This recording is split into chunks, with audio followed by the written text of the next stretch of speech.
A gente precisa começar com essa notícia que saiu agora, tá? Dados oriundos da economia argentina, que dão conta de que a pobreza caiu e não caiu pouco, tá?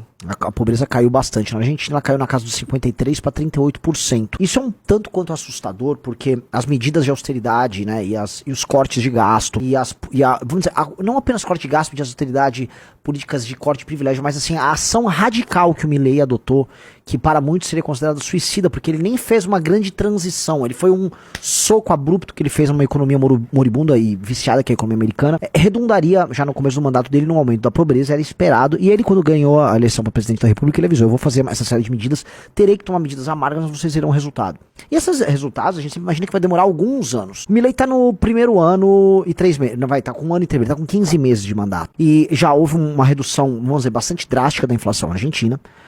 Já houve, vamos dizer, uma valorização bem decente do peso. Poucas pessoas diriam que assim, haveria uma melhora nas condições de vida dos argentinos tão rápido. No começo desse ano, inclusive em janeiro, meus pais foram para a Argentina. Opa, avisem aí, deve ter sido com o dinheiro do fundão. Meus pais foram para a Argentina com o dinheiro do fundão. Eles viajaram lá e foram comer e andar. As coisas assim, tava caro para padrões brasileiros, ou seja, um brasileiro tem dificuldades para gastar lá. E os argentinos não conseguiam consumir as coisas mesmo, tá? Tava muito caro para um argentino comer. Assim, a vida tá muito dura, só que eles estavam fazendo sacrifício, porque eles estão entendendo que eles estão basicamente 20 anos parados, estão parados no tempo. Tudo que fosse, vamos dizer, do ponto de vista de um governo amigo do povo, né, com benesses e com bolsas e com auxílios, foi feito, e eles perceberam que eles se viciaram naquilo, que eles precisam, vamos dizer, tomar um caminho mais duro. E o Milei propôs o caminho duro, ele começou a executar. Então, ainda em janeiro, né, era possível de se sentir muito. Pois bem, tá, as estatísticas saíram agora. Elas dão conta de uma redução muito grande da pobreza na Argentina. Tá? Sair de 53 para 38, sim, a gente já poderia falar animado, caiu 2%. Acabou, a tendência de queda da pobreza que já vinha, né, ela tá vindo aqui de maneira linear. Ela está caindo de maneira não linear. Eu volto a colocar, a pobreza na Argentina está caindo de maneira não linear. A pobreza na Argentina, Riso, ela está caindo tal qual a aprovação do Lula, do qual falaremos mais tarde, tá? Ela caiu bem, ela embicou, tá? Então essa não linearidade, essa queda bem grande, ela dá conta de um processo que está começando a realizar no seio da economia argentina, que é um processo virtuoso. Olha só o desenho, né? Bota aí, ó. Isso aqui, ó, é do governo do Macri, que começa em 2016, aí depois você vai pro governo do Fernandes, Kirchner Fernandes, não sei o que é prático, e agora com o Milei. Então é a pobreza na Argentina. Ela chegou num vale ali, né, no segundo semestre de 2017, de chegar na casa dos 25%, mas inclusive uma das coisas que explicam a derrota dele é que a pobreza aumenta bastante entre 17 e 19, e aí ganha o Fernandes. Fernandes assume, né, a pobreza aumenta, fica ali rodando ali no período da pandemia, e aí ela assume um pico no final do mandato dele, e aí a gente precisa sempre lembrar, né, ela assume um pico no final do mandato do Fernandes por conta das políticas adotadas pelo Fernandes e pelo populismo argentino, e o Milei pega e dá essa queda, e não é uma queda pequena, é uma queda gigantesca, tá? Vamos dizer, é a maior queda na pobreza que a gente pode observar aí em praticamente 10 anos. E ela, em tendência de queda, ela vai buscar algo abaixo dos 30%, sim, a tendência é essa.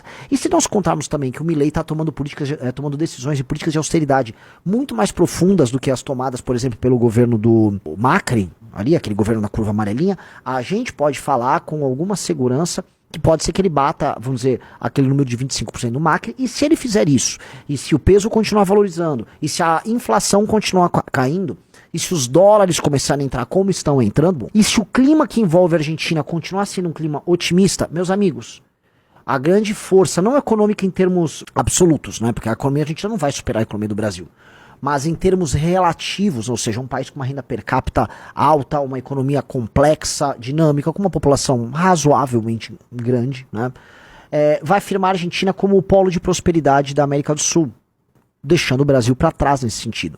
E é um polo de prosperidade não apenas econômica, mas é um polo de prosperidade social. Eu já expliquei bastante, a Argentina é um país muito menos desigual que o Brasil.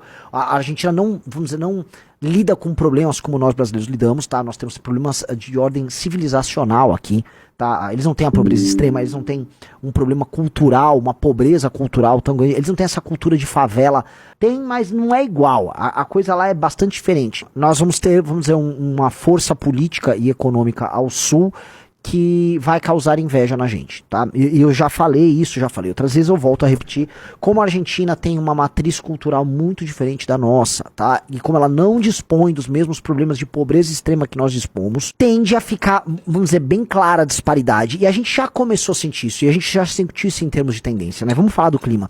Não deixa de ser curioso que a Argentina, ela deu a virada dela ali no momento também que a Argentina vence a Copa do Mundo, tá? Então tem a vitória na Copa do Mundo, que eu acho que ajuda a criar um clima, né? Então você tem a vitória da Copa do Mundo, passa um tempo, você tem a vitória do Milei, em 2023, o Milei assume em 24, e essa coisa de Messi, Argentina, o mundo querendo visitar, o mundo descobrindo, pô, a comida argentina é boa, a Argentina começa a ser vista com outros olhos pelo mundo, e com olhos otimistas e com olhos felizes.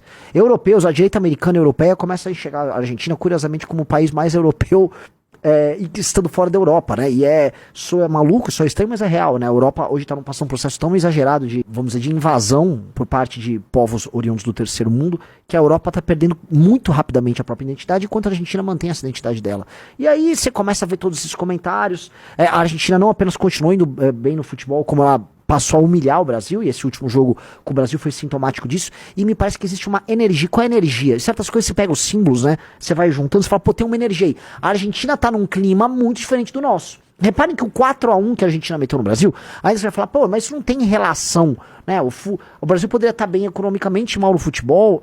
Eu sei, mas certas coisas ganham uma espécie de uma reorientação, um ordenamento dos astros, e aí eles nos dão recados assim históricos. Aquele 4-1 é um recado tão grande, né? A gente viu um time de homens maduros, o time da Argentina, a própria forma como o técnico se comportou depois da vitória, né? Falou, não, coitado, lá do Rafinha, ele falou as coisas porque o Romário mandou ele falar, tá tudo bem, né? Nos trataram como uns bobalhões, nós obviamente choramos e declaramos racismo, meu Deus, choro, racismo, chorei, estou sofrendo, né? Sempre aquele chororô brasileiro. Milei recentemente falou que gostaria de fazer um muro entre a Argentina e o Brasil. Eu achei o máximo. Porque nós estávamos lá fazendo piada, o seu dinheiro não vale nada. Cara, 1 ano e meio, nem 1 ano e meio, 1 ano e 3 meses, né? Em 1 ano e 3 meses, a piada tá virando. E vai virar, aguardem isso, com a valorização do peso e com esse clima muito ruim que nós temos envolvendo o futuro do plano real e o futuro das contas públicas no Brasil, né? Uma tendência realmente de quebra que a gente começa a enxergar. O que a gente começa a olhar é o argentino começando a fazer piada com a gente e assim, prevejo nos próximos 2 anos muitos argentinos vindo passar férias aqui e tirando sarro da gente. A gente, o dinheiro não vale nada, né? Você não tem comida na geladeira.